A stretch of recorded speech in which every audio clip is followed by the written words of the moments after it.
Okay,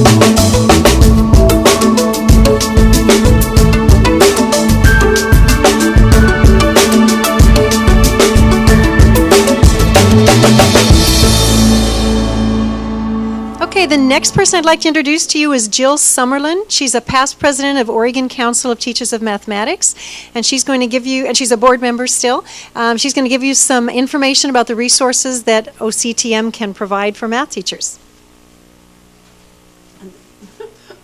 Something happened back there. Okay, so I'm here. Marge Burak is actually the current president, and I am past president as well as NCTM representative, and I've had a couple other roles.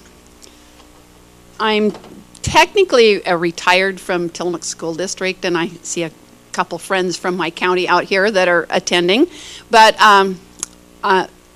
I flunked retirement, so I'm doing some things. First time I flunked in my life, and I hope it's good. Anyway, Oregon Council of Teachers of Mathematics was established in 1943, and it represents math teachers throughout the state, and it isn't just K-12. It is also, we have a position on our board called TOTEM, Teachers of Mathematics, and so we have a representative there. And we've also expanded to include a pre-service teacher. A lot of the TOTEM teachers are using our journal in their classrooms. And Oregon Council of Teachers of Mathematics has an award-winning journal. NCTM established about 2 or 3 years ago that they were going to give an award nationally to one of the state journals, and Oregon's journal won the first award. And I love this quote. This is from a resource put out by NCTM, but it's also talking about, they've tried to do reforms a variety of times. I started teaching in the time when the first set of new math came around, and we were teaching middle school students set theory and those kinds of things. And they were trying to, that was the first time that they were pushing towards understanding, in my opinion. And then it went back to the competencies, and then they were just doing computation and saying, okay, do we have all these skills? And so things have swung back and forth and back and forth. And so the hope from this group, the National Governors Association, started the whole CCSSM process, and their hope is it's not just something we're looking at and it goes away, that they want it to work. And it needs to work for us to be successful. And I just made this way so I could get to this quickly. And you've seen a lot of things on Smarter Balanced, but I have back at my desk, and I didn't bring it, but I brought something called Problem Solving the Lane County Way. How many of you ever heard of Oscar Schaff? Okay, I see a few hands, and University of Oregon professor and Oscar Schaff started a problem-solving project called Problem Solving the Lane County Way. And if you're looking for what were called juicy problems, you can find some juicy problems in those materials that were worked on quite a few years ago. And they became so well known that they were published by Dale Seymour. And I had an example back there at my table that I forgot to bring up. Oregon Council of Teachers of Mathematics gives one of a secondary award based on Oscar Schaff's, it's named the Oscar Schaff Award. On the website, we have just updated our website, and we have just also gone to an electronic version of our journal. And the journal itself, you can see that they have a variety of covers. We do have a graphic artist that loves math, and so he makes our covers and some of the artwork that's inside. And he also does work for Oregon Coast Magazine. But some of the things on this, our publication is the Oregon Math Teacher.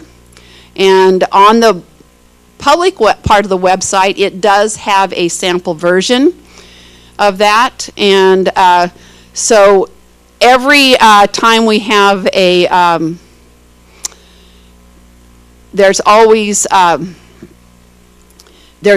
something for each of the grade bands. And I could download the sample issue and go through everything of that, but we're kind of behind time.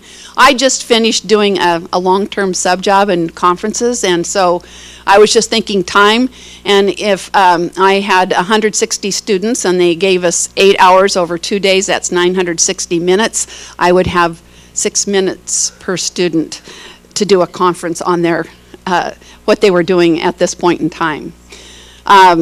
But one of the services that we have, we're a nonprofit, and we have what we call a professional development cadre, and we've developed some brunches. And so they are fairly inexpensive because within our budget we're supporting the travel expenses of teachers who go and do those. So they're aligned to the CCSM now. Right now we've got several that are on understanding the standards themselves, and then the second set is on the mathematical practices, and we've also gone to be able to do our membership by PayPal and these conferences by PayPal, so you can register completely online. And we've also learned how to accept purchase orders. So since a lot of school districts are sending people, we can also do that. And we also have a 3 for the price of 2, so that you can get more people attending. We also have some other things that we worked on, which are under here, professional development opportunities.